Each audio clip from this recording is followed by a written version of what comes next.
ยินดีต้อนรับสู่ช่องสภาษาชาแนลนะคะเสียงยังบาด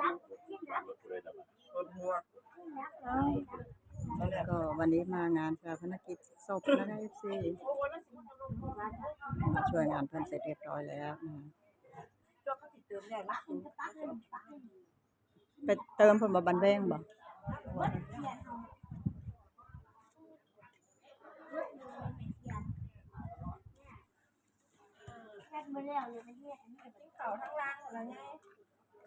ซาเนี่ยจักน้อยซาเนี่ยจักน้อยจำอันนั้นล่ะมันได้จังได๋ล่ะมันได้ถ่ากันโตอีหยังก็ได้ได้มั่งเป็นคนไปส่งเพิ่นเด้อ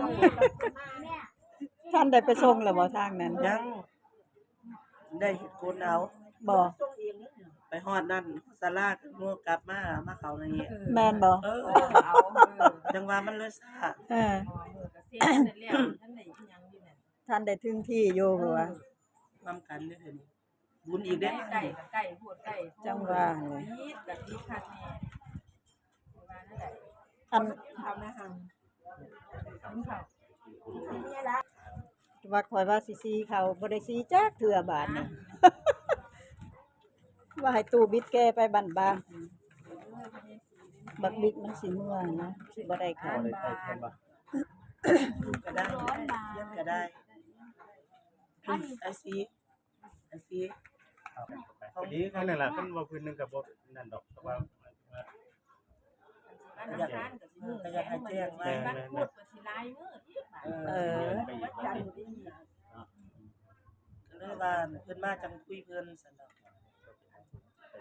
เอาบ่ได้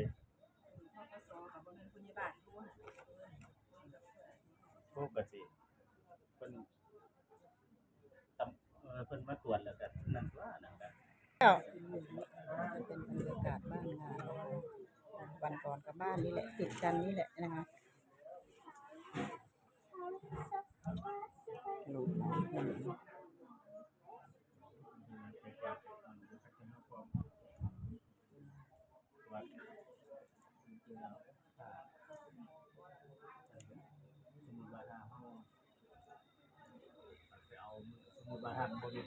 ากเป็นมากแล้วบันทึกเขาบ่ได้เก็บมาหลายแล้วยังมีผู้กินก็ยังเอาไว้มาที่ตัวละคันเมื่อไหร่ถอยมาใส่มันบ่ห บ่ ลาย หลายเขาสอบนึงก็ผ่านกันโอ้ยซื้อหลายหาเพิ่นบ่ต้องหลายๆก็จะส่งไปส่งไปเพื่อเอาบ่ได้เก็บย้ายไปเก็บอุ้ยมันแก่บัดเนาะมันจะบัดก็มาเก็บไม่ของกินเด้ออย่างงู เทียนจะมันจังก็ยังบ่ได้นำได้ไปถูกบัดแควดีติบ้านงานนะคะเมื่อกี้เราก็เอาข้าวใส่ถุงโอ้ตอนนี้เขาก็สิปอกบะฮุงลอยบะฮุงเป็นตารูดเอาคักแต่เนาะเป็นตารูดเอาคักแต่ว่าคากล้องก็ได้เนาะ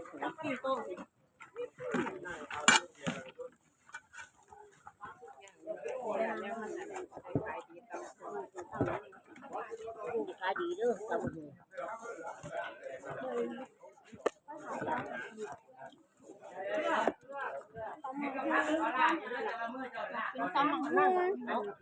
โอ้ยโอ้ยคือมื่นค่ะแบบนี้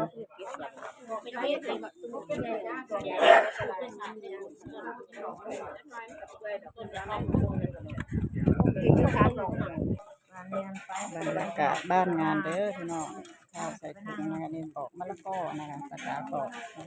เดี๋ยวค่อยสับนะคะปอกแล้วก็สับนะคะ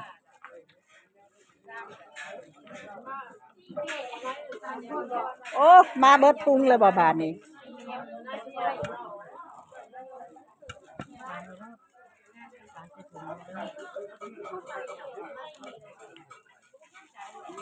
วางไว้นี่ละเดี๋ยวรูดบะฮุงต่อเร็วปอกมะละกอ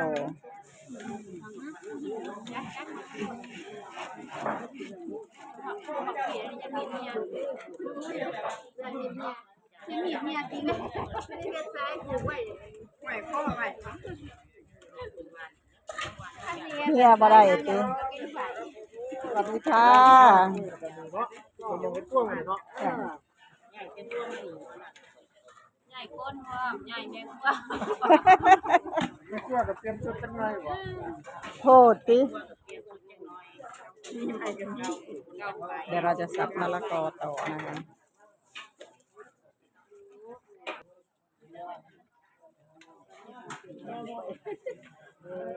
ใครอยู่บ่ไปลองเนาะปันกัน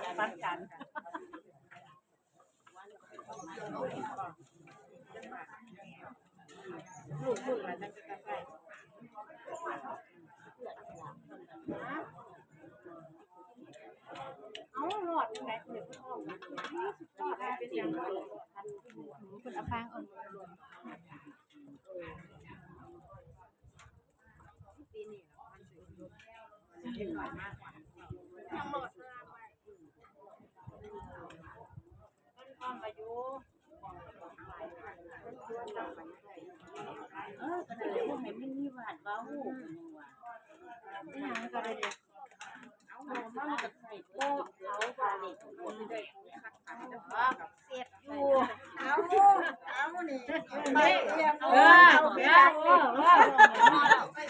ตลาดแอคทีฟเยอะพี่อ้วนเด้อน่ะมันได้แอร์ไว้จังซี่นี่ต้องไปพยายามเสียเงินค่ะนะบาทตลาดก็ส่ง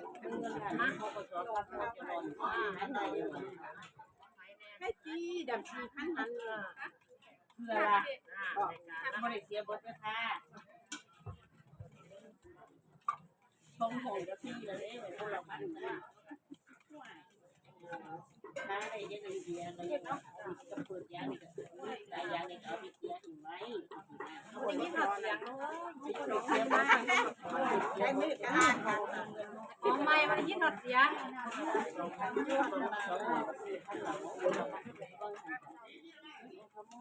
คนละพันอะไรนะมันไปถึงนั้นนี่สองคนก็ได้มาได้แล้วอ่ะเขาทำงานคงจะทำไว้เกิดมือ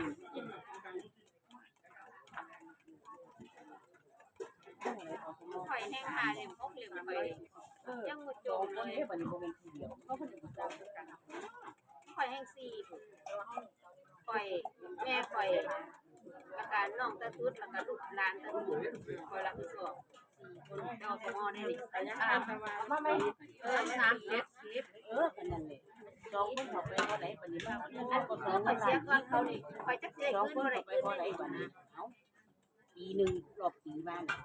ต้องคิดทำลายใครอยากได้เปลี่ยนไปเอาไปกินแล้วสหกรณ์ยาข่อยเงินล้านยาข่อยเงินล้านแม่ข่อยเงินล้านน้องตะทุดวันนี้พกสแม่ข่อยพกสตะทุดเสียชาพนักกิจกับเมื่อยละ แต่ชาพนักกิจได้เบิดหน่อยแล้ว30,000 ชุดละ100นี่ทำเดือนปีใดเดือนถูกแหละกับพันเติน มีฟูกปฏิเสธ นี่มันสิลูกอีกแล้วอีกแล้วนี่สิเริ่มให้มันโดนได้บัดนี้มันว่าไปแล้วปีใดปีคนเอาอีหลี1,800กว่าเจ้าสิเว้าหยังปีเพิ่นยังมีกับบ่มีหวนดอกมันจะได้ยืมเงินลูกไปเสียตบละ100เนี่ยมันฟูกใหญ่เลยก็ได้ยืมเงินบักฮอดยังมีบักฮอดยังมีบักฮอดปีละ1,000ฮะโอ้ยปีเดือนไอ้อยู่ยังมีบักฮอดบ่มีบักฮอดเอาก็ยังว่าบ่ทันได้ใช้มันอยู่มันร่วมอยู่นี่ก็ยังว่า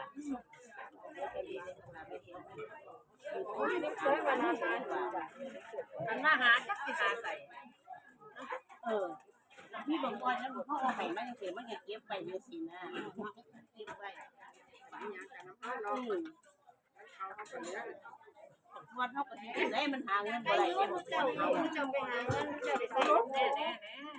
คอยลูกคอยไปหาเงินคอยจนบ่มีเงินเก็บคอยกินยาบ่พอจะบ่ได้ไปหาเงินสิเดี๋ยวนี้มื้อเช้านี่เตือนเอาคันเอาไปกันนั่นล่ะยางได้ 6,000 นะแม่ 3,000 เบิดไปแล้วไป ว่าในหอดขายยางเลยแม่จะพันแน่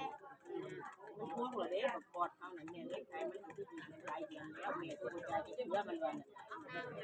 ไปหาเงินได้เจ้าของมาได้เมื่อ300กินมื้อละ400กว่าบาทเลยล่างเดียว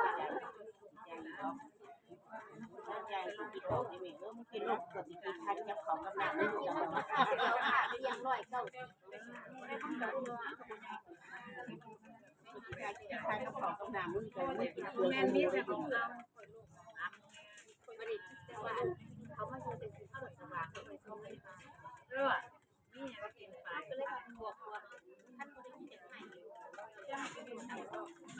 ท่านเข้าไปที่ดึงเซ็นอะไรก็มาให้อะไรก็ปล่อยผ่านปล่อย